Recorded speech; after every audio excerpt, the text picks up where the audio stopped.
Hello കൂട്ടുകാരെ, ഞാൻ ഇന്ന് വന്നിരിക്കുന്നത് ഒരു കപ്പയും മുളക് പൊട്ടിച്ചതായിട്ടാണ്. എൻ്റെ പൊന്നെ, അത് ഓർക്കുമ്പോൾ തന്നെ മലയാളികൾക്ക് ഏറ്റവും ഇഷ്ടപ്പെട്ട ഫുഡാണ് കപ്പയെന്ന് പറഞ്ഞ സാധനം.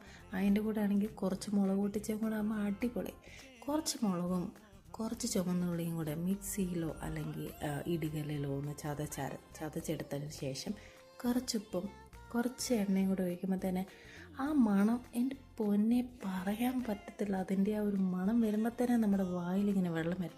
ശരിക്കും പറയാം, കപ്പയെ അത്രയും ടേസ്റ്റാക്കി തരുന്നതെന്ന് വെച്ചാൽ ഈ മുളകിൻ്റെ ആ ഒരു ടേസ്റ്റ് കൊണ്ടായിരിക്കും. അപ്പം നിങ്ങൾക്ക് ഈ കപ്പയും മുളക് പൊട്ടിച്ച ഇഷ്ടമാണെന്നുണ്ടെങ്കിൽ നിങ്ങളെ ഇഷ്ടമുള്ളവരെല്ലാം ഒന്ന് കമൻറ്റ് ബോക്സിൽ ഒരു കമൻറ്റ് ഇട്ടേ. അപ്പോൾ ഓക്കെ, ബൈ ബൈ.